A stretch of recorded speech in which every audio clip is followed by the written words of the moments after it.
If you clicked on this video, it's safe to assume that you're ready to enter your healthiest, wealthiest, and happiest era. I'm going to be sharing my tips that I used in my glow up journey that helped me manifest my healthiest and wealthiest era in my life. If you're new to the channel, hi, my name is Krizia. I'm on a mission to help you glow up from the inside out. If that sounds like you, don't forget to hit subscribe so you don't miss the weekly upload. I know how it feels to want a completely different life and have zero evidence of how that's going to become your reality. I had this delusional vision about how I wanted my life to be, feeling like nobody understood my big dreams and goals. No matter what point you're in your life, it's never too late to turn it around. I wholeheartedly believe that. How you value yourself and the self-worth you have of yourself is going to determine how everything else in your life plays out. These are the 5 things that helped me build up that self-value within myself.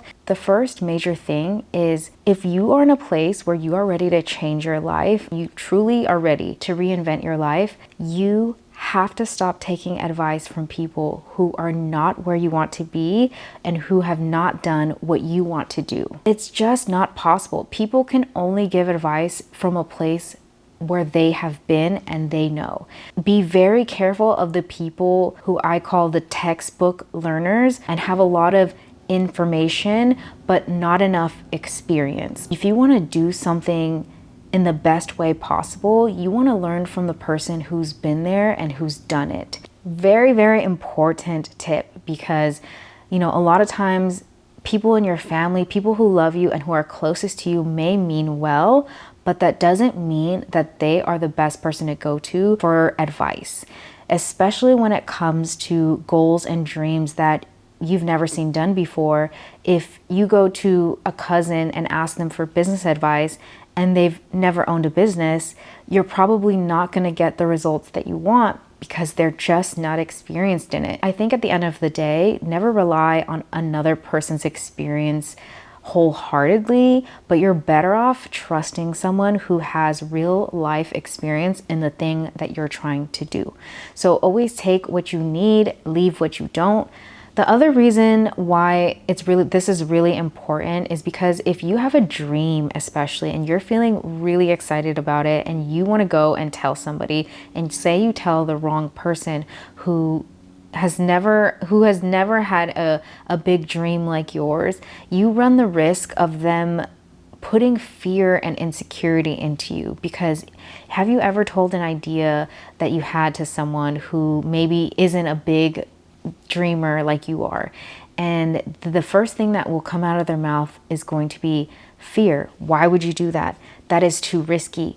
Don't buy that. Don't do this. They're going to think of all the things that are wrong with it instead of all the things that could be right with it, because they are not aligned with those goals. Killing your dream and your idea before you even give it a fair chance. And this was something that I had to learn the hard way, because when I would tell people my dreams, I remember the look of people thinking I was crazy, how much I had to work to remove those fears and insecurities that were not even mine to begin with. So definitely just be cautious of who you share your ideas with. The second thing I want to talk about is learn what your unfair advantage is. I wish somebody would have given me this advice a long time ago, because I would have felt this huge weight lifted off of my shoulders.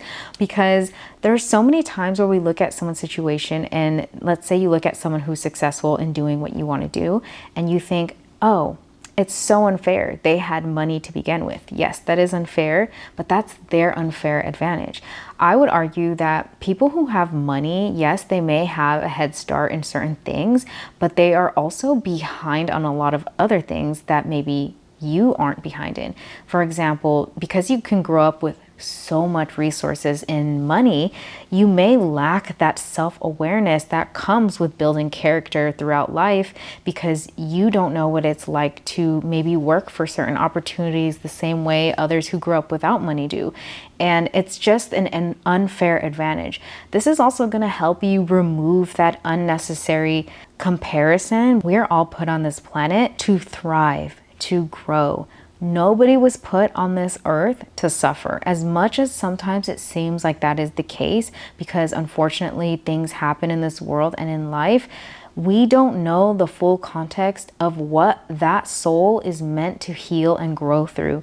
So everyone has a different set of challenges. Yes, there definitely are some unfair advantages in this world. When we focus on things we can't control, it's only going to take away your power, and that is not how you turn your life around. So you want to focus on, what is my unfair advantage? And you can call it something else if you want, but what is my advantage to a situation that maybe others don't have? Or what is my uniqueness is another way of thinking of it. You know, some people may have an unfair advantage in their career because maybe their network is really unique and it serves their goals in a way that it wouldn't serve someone else's. Sometimes an unfair advantage is a certain skill set that you have. Maybe you're experienced in a few different things that when you combine those skills together, it becomes an unfair advantage. For some people, maybe their unfair advantage is their personality. Maybe they have a very specific type of personality that really does connect with people immediately. So basically think of it as, what is your gift? But I like to think of it as unfair advantage because it just really puts things into perspective that you have one too and you just haven't found it yet. Nobody can get to success by luck. There might be a little sprinkle of luck for sure. Majority of any breakthrough success moment for anyone, when you look at their story, is a combination of patience, putting in the work, having the right mindset, and being surrounded by the right people, which all is a formula and a recipe for being ready when that luck does find you, that little hint of luck. But luck itself can't get you to your goals. You will notice as you are healing and growing in your journey that there's gonna be times where it feels like you're moving backwards. I remember this feeling a lot of times and thinking, what is the point? Why am I even still doing this if I'm still failing, if I'm still losing? But that is the wrong mindset to have. I was looking at it from the wrong perspective. When you are going for higher goals and a different life, you are going to be met with that uncomfortable feeling because it's new, it's different, it's change, it's not familiar. And your body and your brain may trigger that fear response because it's designed to want to protect you, and being uncomfortable feels like a threat because it's unknown territory. But those moments where it feels like you're going backwards is actually a part of the process. It's part of the journey. It means that you are doing the right things to detach yourself from all the old habits, the old environment, and because of that, there is going to be that feeling of friction because it's unfamiliar.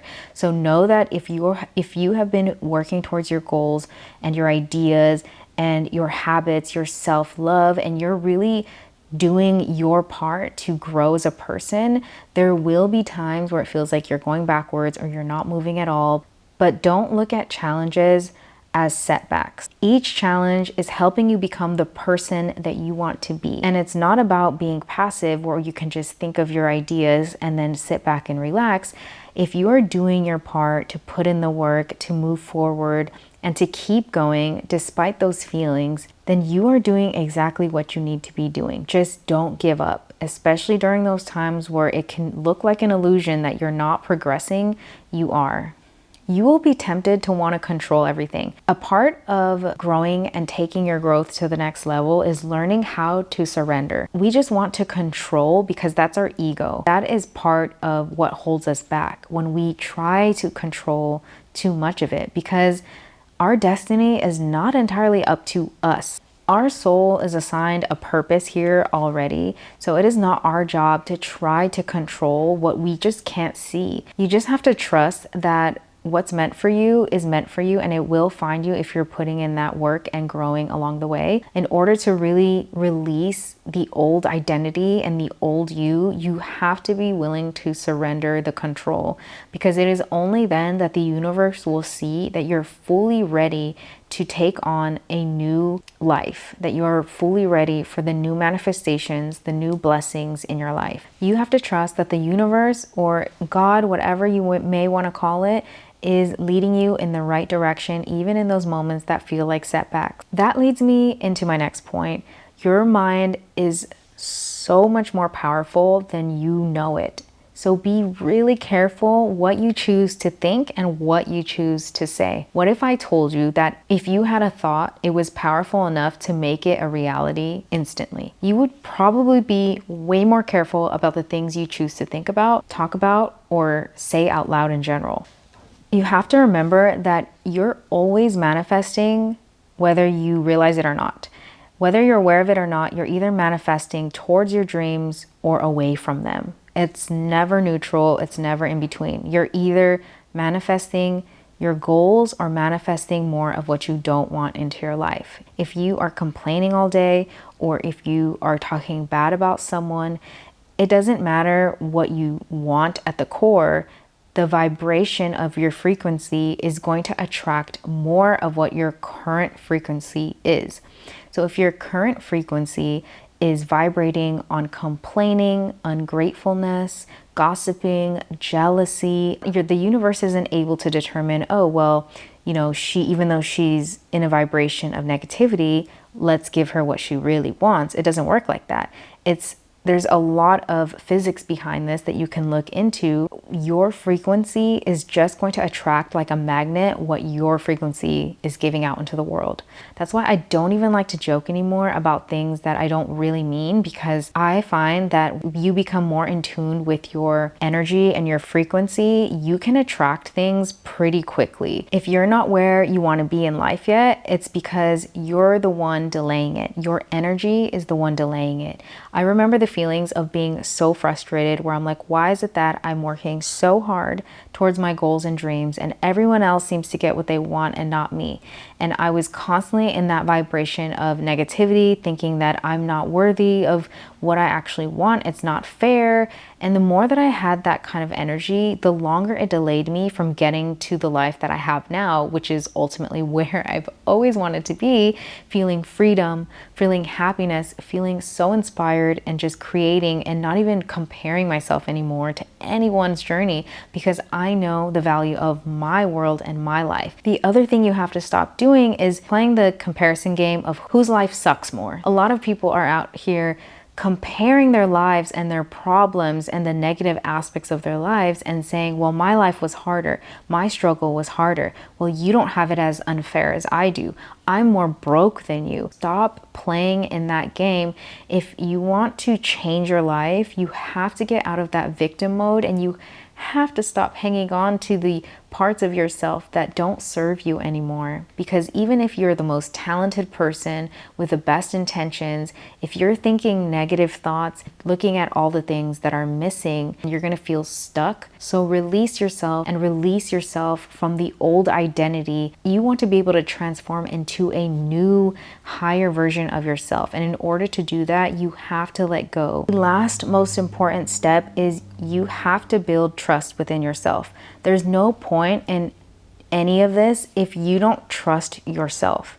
And what I mean by that is, a lot of times, like even for example, in the fitness example, I was never consistent with a working out or fitness routine of any sort because I just didn't trust myself to do it. I would say I'm going to go to the gym and then I wouldn't, and I would repeat that cycle over time. And what happens when we constantly don't follow through on the things we set out to do is you lose that trust within yourself. You no longer think that saying it is going to mean anything.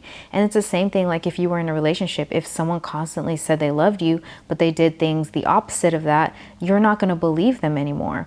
If you really want to transform your life and change your habits and change the way you view the world and change the opportunities that are in front of you right now, you slowly, step by step, just start doing the things you actually set out to do. Nobody wants to be the reason why they're not reaching their goals. It's so much easier to point a finger and say, well, it's because my genetics, or it's because no one in my family is healthy. We're so quick to point our fingers because it relieves us the responsibility of taking ownership of why we're not where we're at. You have to take full ownership and full responsibility to rebuild that trust within yourself. If you really want to get real with yourself and see where you can improve, think of a goal you want to change, right? The one that you think is so impossible.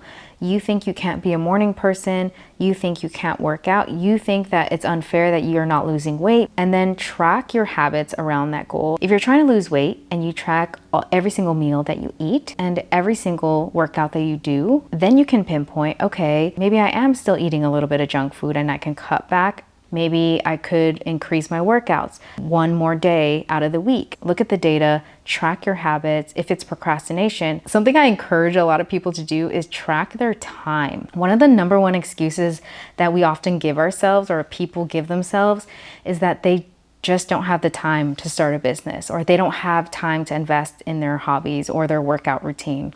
But if you track your time, I've done this so many times, and even when I feel productive, there's so many gaps in my day of time where I'm scrolling on my phone, doing nothing, wasting time.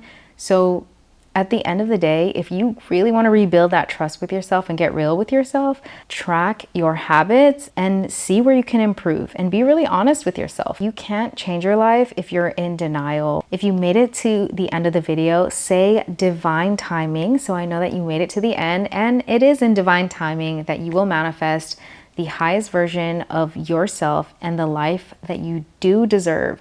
If you want access to my free journal prompts, I'm going to leave it in the description down below, and I'll see you in the next video. Thank you for watching. Don't forget to subscribe, and I'll see you in the next one. Bye.